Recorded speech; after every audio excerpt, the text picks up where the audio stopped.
Hey, everybody, welcome to another episode of Lockbox Lunatics. I'm Steve Lambert, your co-host here in Kennewick, Washington, where unfortunately the sun has gone away and it's back to cold and rain. How about you, Chad?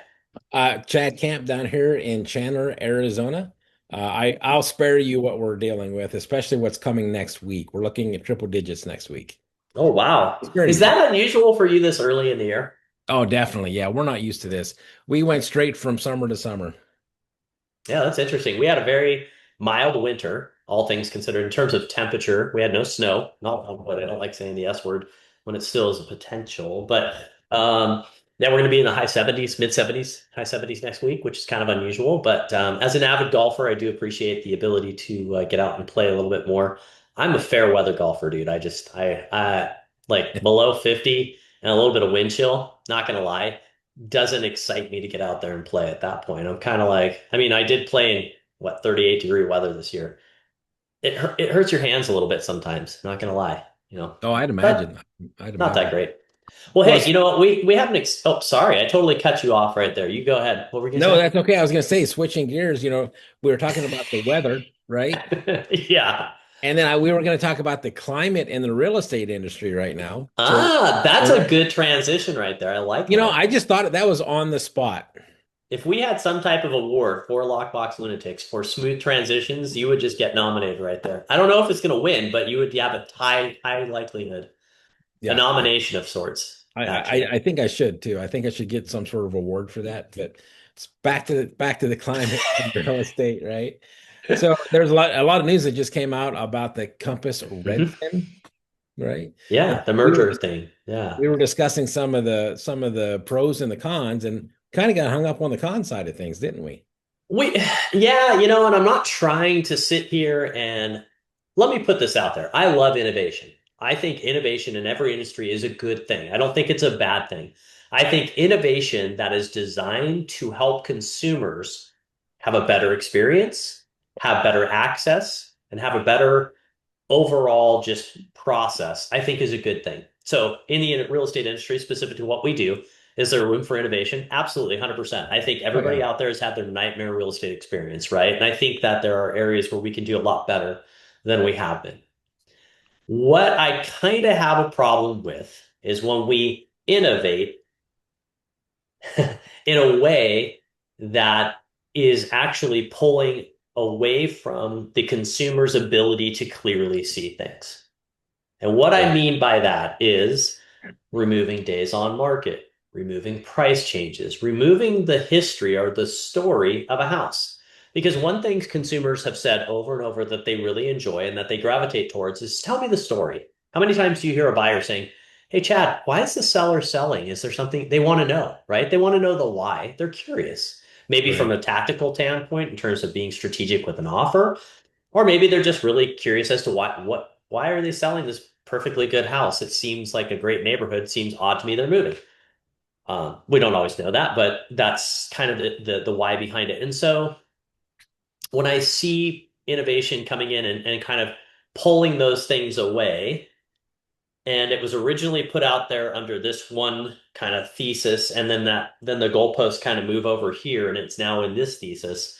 Those are the things that bug me a little bit. And Yeah. I guess I'm just bugged by this.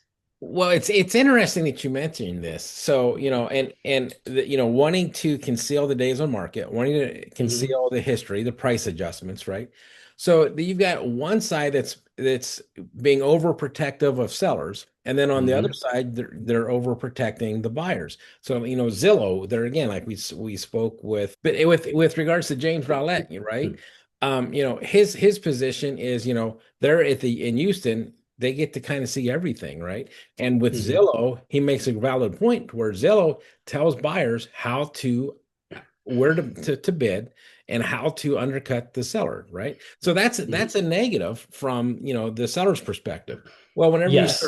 whenever you start removing some of this information, now you're catering more towards the seller. It was but like back in the 70s and the 80s, prior to when they had a buyer broker um, ability to where all agents were working on behalf of the seller. Well, why were they doing that? As well, the seller was typically at that point in time the compensation, and realistically, it kind of still is, but the compensation was coming directly from the seller. So Hmm. I would have individuals in the car with me, driving them around, and they would expect that I was there to protect their best interest. Well, the reality of it was back then they had to protect the seller's interest in theory, Hmm. right? And so that's Yeah. the buyer broker came out, the designation buyer broker came out back in the late 80s, early 90s. I think Early maybe 90s. early Yeah. 90s, yeah. And Yeah. so that came out and allowed the buyer's agent to now start protecting the buyer's interest formally, right? And so Hmm. we went from that to where it was all heavy on the seller side to where Zillow started now, giving the buyers a little bit more advantage over the sellers. And so it's kind of interesting to note that, to remove that or to have that, there's arguments for, there's arguments against it. And it's how much information do we put out there and how much information do we hide and conceal? And I think that's the Hmm. real struggle in the industry right now is how much information is too much. We don't want to be like Sergeant Schultz. Remember Sergeant Schultz? I know everything, Yeah. right? So we don't want the consumer to be treated like like Sergeant Schultz response, but we Right. also want to. Whenever I have a listing, I want my seller to be protected. Whenever I have a buyer, I want to protect my buyer. So it's kind of Well, interesting that comes up in the discussion. it is, and in a way, everything's cyclical, right? So we went from a seller heavy side to what was moved to a more balanced approach in the early 90s, implemented in the mid 90s, and carried through up until just last, what, 2024, right? Right. Somewhere in there. And to where we're kind of in this transitional phase now, and to where you now have these kind of behemoths with Zillow and now this Compass Anywhere Redfin kind of partnership fighting against Zillow. So you got the two, you've got Zillow and King Kong, right, going at it, each with competing interests at stake. With Zillow saying, "Hey, we're here for the buyer." In the way, like you said, we're showing people how we're giving all this information may help you get an advantage as a buyer in terms of what you're going to offer. Now, how often that comes to fruition or actually matters, I don't really know. And I think that's an interesting talking point. And I was going to bring that up with James at some point. It's an interesting talking point that they're telling you how to structure a deal. The seller at the end of the day still has what? Freedom of choice. They don't have to take any deal. And Right. just because somebody's telling you how to structure a deal doesn't mean as a seller I feel any better about that number. That doesn't change that for me, right? Now market realities may, if that number is accurately reflected of the market at that point in time, then sure, as a seller, you may have to adjust and be ready to do that because we have all seen sellers that ask way too much as well as too little, right? And somewhere in between. So you have that. And then on the other side, you have the Redfin thing with Compass Anywhere saying we're going to take away days on the market.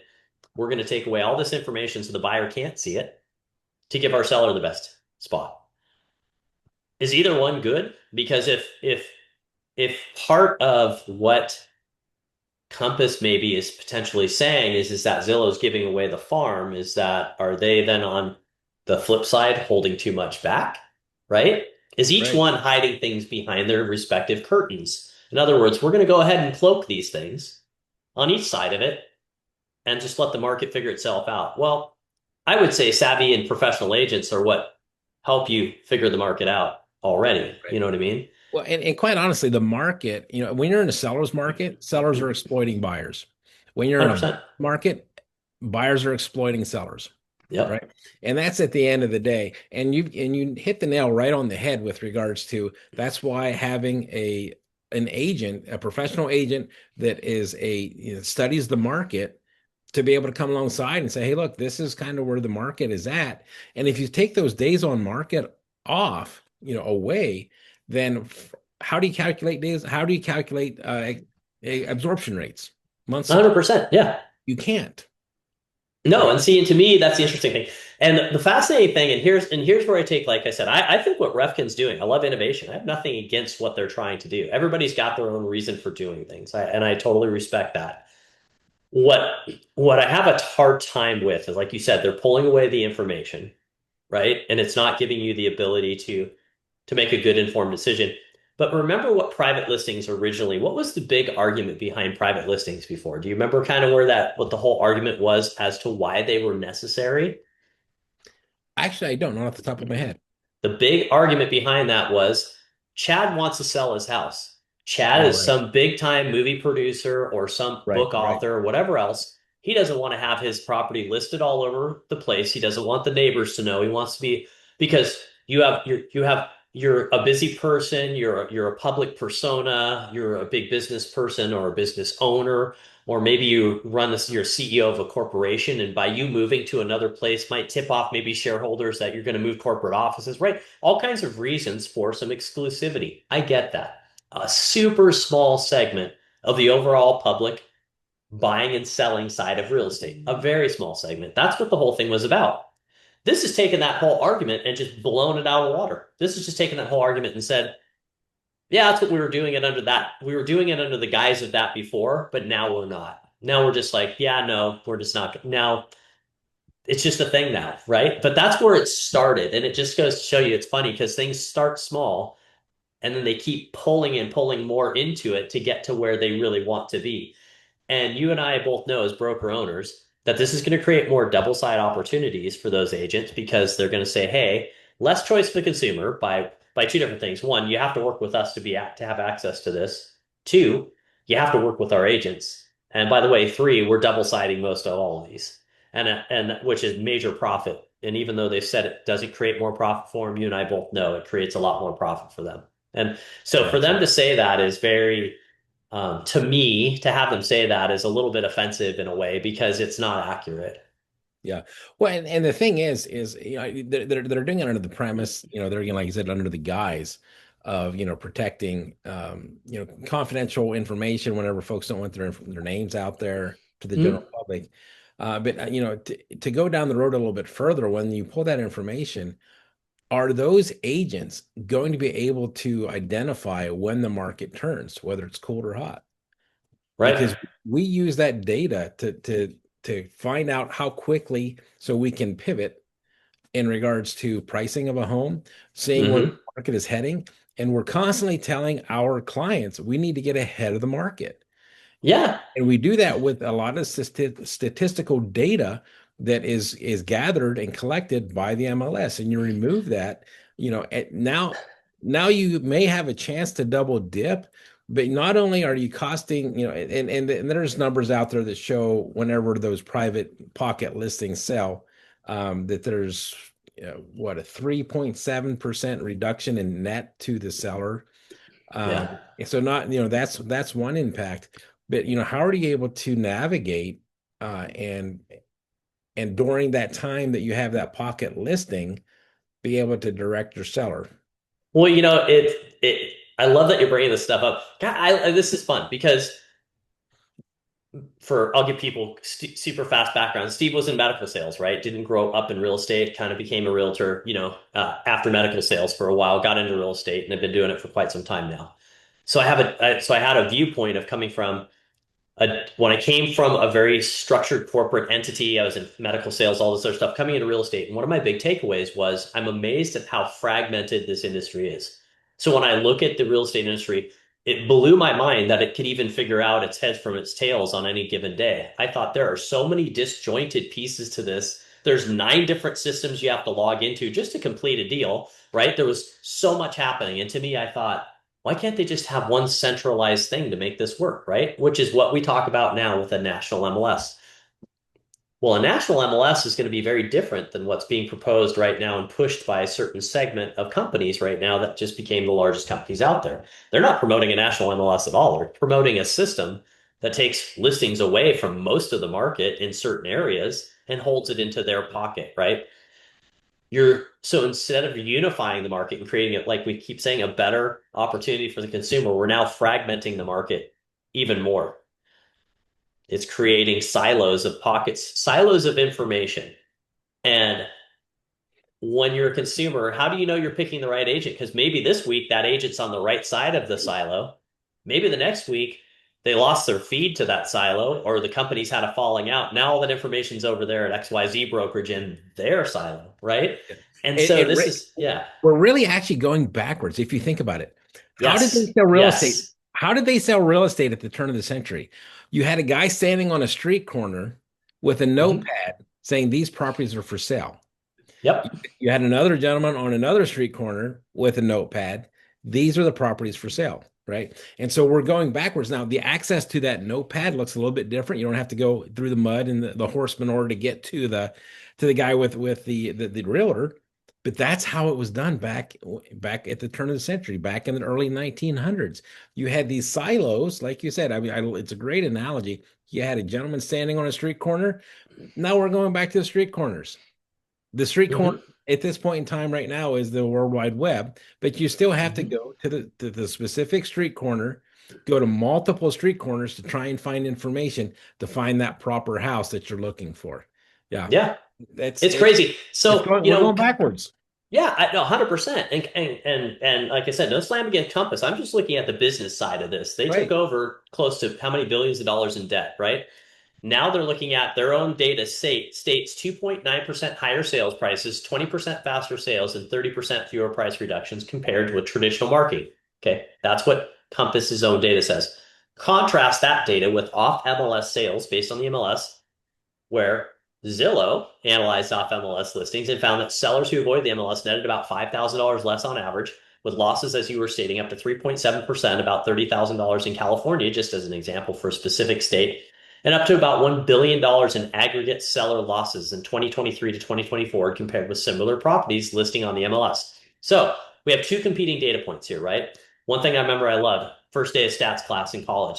You open up the book and the teacher says, read the footnote there, and it says, it talks about there's lies, there's damn lies, and then there's statistics, right? So you can make numbers say whatever you want to say, right? I can make statistics work however I want to work it. And they're each working their numbers to make it in their favor. But the thing that blows my mind with this is, like you said, this is where it's going backwards because we're in a situation of what's the big buzzword right now with higher interest rates? Housing affordability, housing affordability, housing affordability.